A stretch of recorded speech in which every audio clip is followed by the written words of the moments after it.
I'm going to be reading from a book written by one of my favorite childhood authors. Her name is Enid Blyton. She's a British author who is long deceased now. And she wrote this book, The Little Girl at Capernaum. We actually have been having a little series on them. And today I will be continuing with chapter 3. Just to recap, the story of the little girl at Capernaum is one of the true miracles performed by Jesus, and Enid Blyton has rewritten it to add some details to help our younger audience understand it a little bit better. She has given the little girl the name of Anna, although in the Bible, the little girl, her name is not mentioned. So the little girl is Anna, and her father is Jairus, a leader in the Jewish church. Jairus has met Jesus, and there is a huge crowd of people waiting to hear Jesus speak and waiting to be healed as well. And the chapter describes the healing of one such woman. It is entitled, The Woman in the Crowd. There is not a minute to lose. Even as Jairus said those words, his anxious heart telling him that his little daughter might even now be taking her last breath, something happened. Something that lost many precious moments. There was in that crowd a woman who wanted to get near Jesus. This woman had been ill for 12 years, and no doctor had been able to make her better.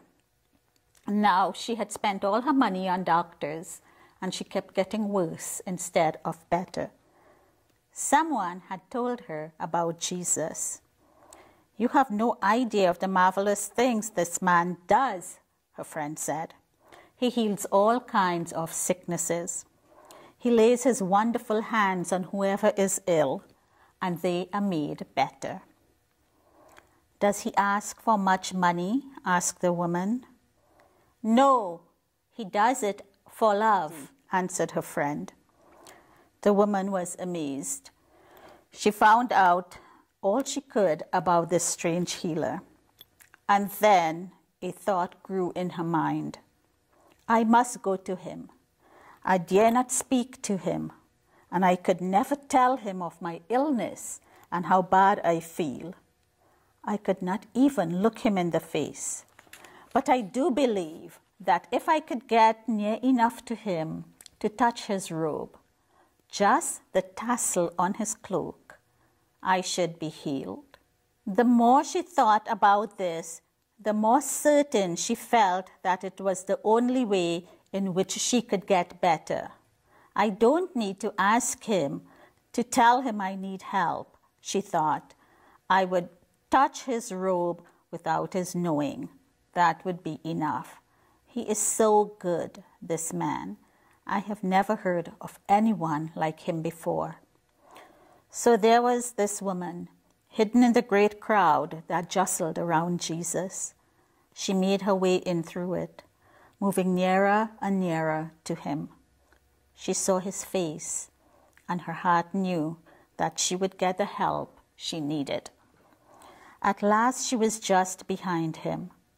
With a trembling hand, she touched the bottom of his cloak, and at once she was healed. She felt healing came into her poor sick body, and she knew what it was to be healthy and whole. With her eyes shining and great thankfulness filling her heart, the woman began to slip away through the crowd. She must go home and think about this great wonder. And then she heard Jesus' voice, clear and commanding. He stopped and looked around. "Who touched me?" he said. The woman shrank away, afraid. Everyone around shook their head. "I didn't, Master.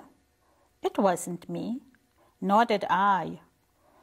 "Someone touched me," said Jesus, his eyes searching the crowd.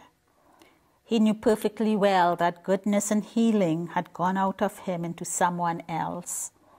As soon as the woman had touched his robe, somebody had wanted help, somebody who had not even asked him for it, but had believed she would have it without asking. and goodness had gone out of him, for he had felt it as he always did. I'd like to show you a picture here of the crowd that was jostling Jesus when the woman touched him. "Master," said Peter, puzzled at the question, "why do you ask who touched you? Look at the great crowds around you. People are pushing against you all the time. It is impossible to note who touched you." Jairus stood by, his heart beating anxiously. Time was slipping by. Precious minutes were being lost. He wanted to get back to Anna. Oh, why did they have to stop just now? Even a few minutes might make it too late for Jesus to save Anna. But Jesus had to know who had touched him. And at last, the woman, seeing him looking at her, came to him full of fear, trembling all over her body. She knelt down before him. "Sir, it was I. I suffered from a dreadful illness that no doctor could cure. I thought that if I could but touch the hem of your robe, I should be made better. I feared to ask you for your help, so I came to touch your robe. And behold, my illness has gone, and I am made whole again." Jesus looked down at the trembling woman. He was glad that someone had such great faith in him. "Daughter," he said, "because of your great faith, you were healed. Go in peace." And boys and girls, that's our reading for today. And that story touches me deeply. I had been sick, and I was in the doctor's office when I collapsed. I just slumped forward on a desk, like where I'm sitting at now, and I immediately found myself in heaven. But I came back from heaven healed, and I have medical records to prove that I was healed. So boys and girls, Jesus is real and Jesus loves you. I'll continue next week.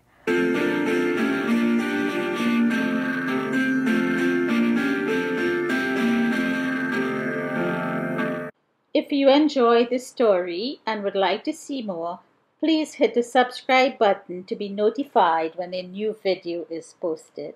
Love from Susan and Smokey.